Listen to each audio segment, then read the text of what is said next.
Tim Kirby Russia hot takes. Mariupol has been taken, but the Azovstal Factory, or at least what's under it, remains in Kiev's hands. This is an absolutely critical turning point in Russian history. Now, before we get to the big turning point, let me just describe the situation here and some recent decisions made by President Putin. Now, as I mentioned in a previous video, underneath the factory, there's this 8-story deep network of vaults, chambers, catacombs, bunkers, and so on, that is essentially a city underneath the entire city, right?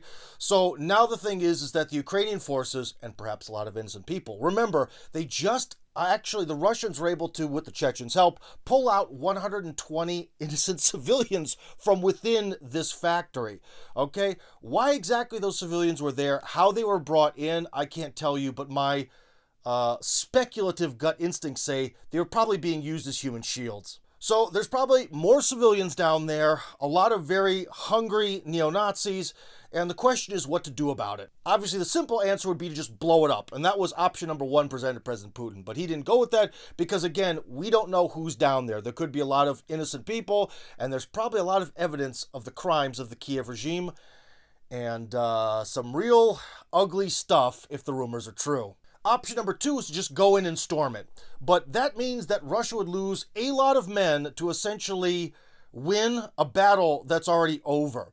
So thankfully, Putin has taken the sort of medieval approach and decided to move forces away, keep the factory and all its many sort of subterranean exits blocked off, and wait. Because if you remember from medieval sieges, very often it was hunger and disease that really ended the siege. And unless there's some pathway or secret route or mechanism to get food in there, they're not going to be able to stay down there forever. Eventually, these guys are going to starve to death or have to surrender and come up. So the waiting game is probably the best strategy. But there's something also very important about Russia moving its forces away from the factory that is more than just about the city of Mariupol. Now, Foreign Minister Lavrov has just said that phase one of this special operation is over. But that's interesting. So phase one of the special operation ended with Mariupol being taken. Now, I think that this shows the real strategy of Russia. If you remember, Russia came in hard from the north, getting very close to Kiev, coming towards Kharkov, in fact, they're still there, and then kind of pulled away, especially from Kiev.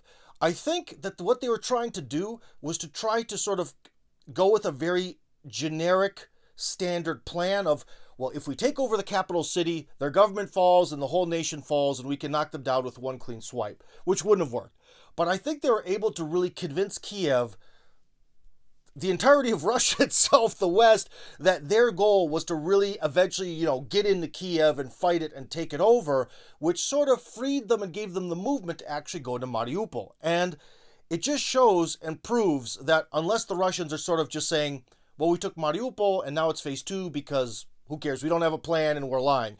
If we exclude the fact that they're lying about their plans and they're telling the truth, then the real objective was Mariupol. And everything around Kiev was just a distraction to sort of divide Ukraine's forces. So that's what's interesting. The Russian military considered phase one was all about breaking Mariupol finally. Again, confirming my theory that I've presented to you before, that there's something really big in Mariupol that we don't quite know about. But when we do find out, guess what channel you'll hear it on first?